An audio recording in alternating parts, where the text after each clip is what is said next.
अगर मैं आपसे कहूं कि भारत का एक ऐसा शख्स है जिसे बचपन में स्कूल में कमजोर छात्र समझा गया, जिसकी प्रतिभा को कोई पहचान नहीं पाया, लेकिन आगे चलकर उसे इंसान ने पूरी दुनिया को अपनी सोच का लोहा मनवा दिया। एक ऐसे व्यक्ति जिसने बर्फ से पानी निकाला, रेगिस्तान में हरियाली उगाई, लाखों बच्चों की पढ़ाई का तरीका बदल दिया और सच के लिए सत्ता से टकराने से भी कभी नहीं डरा। लेकिन सवाल यह है, आखिर लद्दाख के एक छोटे से गांव का यह लड़का दुनिया भर में रियल लाइफ रेंचो के नाम से क्यों जाना जाने लगा? क्या सच में 3 इडियट्स का मशहूर किरदार उसी से प्रेरित था? और आखिर उसकी जिंदगी में ऐसा क्या हुआ जिसने उसे करोड़ों लोगों की प्रेरणा बना दिया? आज के इस वीडियो में हम जानेंगे सोनम वांगचुक की पूरी कहानी, बचपन के संघर्ष से लेकर दुनिया भर में मिली पहचान तक। इस वीडियो को आखिर तक जरूर देखिए, क्योंकि इस कहानी में ऐसे कई सच हैं जो शायद आपने पहले कभी नहीं सुने होंगे। Please welcome an engineer, an innovator, and a teacher, a man with many missions,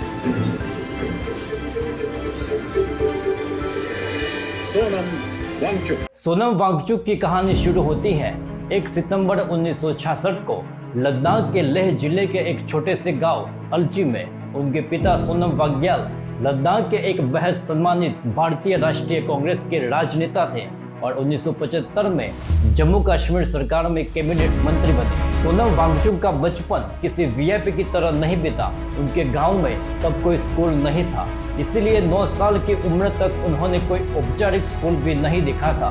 तो उनकी माताजी ने ही घर पर मातृभाषा लद्दाखी सिखाई थी। जब उनके पिता 1975 में सरकारी सेवा में आए, तब सोनम को श्रीनगर और बाद में दिल्ली के विशेष केंद्रीय विद्यालय में भेजा गया।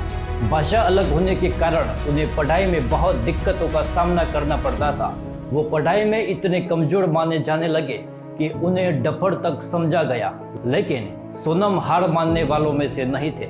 उन्होंने जिद करके एनआईटी से मेडिकल इंजीनियरिंग की पढ़ाई की। दिलचस्प बात यह है कि उनके पिता चाहते थे कि वे सिविल इंजीनियरिंग करें, जिससे उनके संबंध पिता से खराब हो गए और सोनम ने ट्यूशन पढ़ाकर खुद अपने इंजीनियरिंग की फीस भरी थी।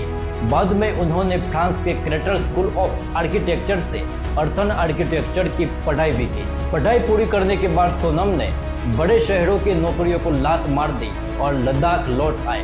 उन्होंने देखा कि सर्दियों में पानी बर्बाद होता है और गर्मियों में खेती के लिए पानी नहीं मिलता।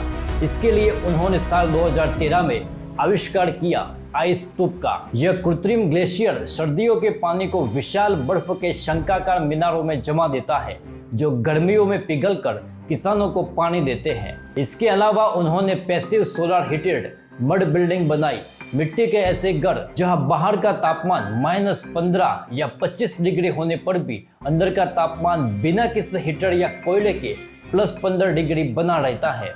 1988 में उन्होंने सेमकॉल स्कूल की स्थापना की, जो सिर्फ फेल हुए बच्चों को पढ़ाता था, और आज यह भारत का सबसे अनोखा और पूरी तरह सोलर पावर्ड कैंपस है। सोनम के इस सफर में उनकी पत्नी गीतांजलि आगमो उनका सबसे बड़ा सहारा रही। गीतांजलि खुद एक सोशल एंटरप्रेन्योर और शिक्षाविद है।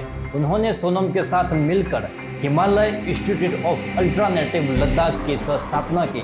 उनका पूरा परिवार हमेशा लद्दाख के पर्यावरण और संस्कृति को बचाने के आंदोलन में उनके साथ खड़ा रहा। फिर जो इंसान लद्दाख के पहाड़ों में खुश था, वह दिल्ली क्यों आया? दरअसल सोनम वांगचुक पिछले साल सितंबर 2025 में वे लद्दाख को राज्य का दर्जा और 6ठी अनुसूची में शामिल करने की मांग के लिए भूख हड़ताल पर बैठे थे, जिसके कारण उन्हें राष्ट्रीय सुरक्षा कानून के तहत 170 दिनों तक हिरासत में रखा गया। मार्च 2026 में रिहा होने के बाद जून 2026 में वे देश के युवाओं की आवाज बने। अभिजीत दीपके के नेतृत्व वाले कॉकरोच जनता पार्टी के आंदोलन को समर्थन देने सोनम जंतर मंतर पहुंचे। मुद्दा था नेट पेपर लीक विवाद और भारत के परीक्षा सिस्टम में बड़े बदलाव का।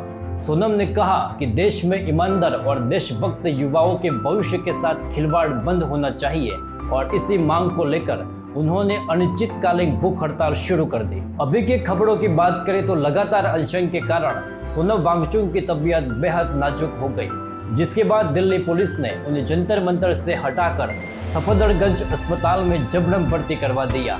लेकिन सोनम अभी भी पीछे हटने को तैयार नहीं है।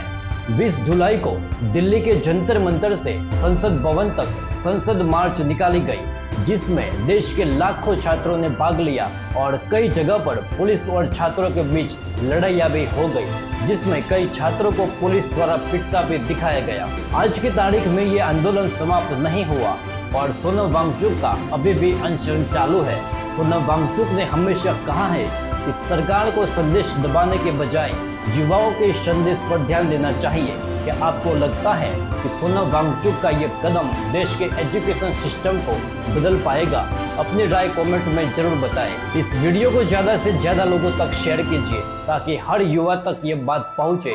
और हाँ, चैनल को सब्सक्राइब करना ना भूलें। जय हिंद।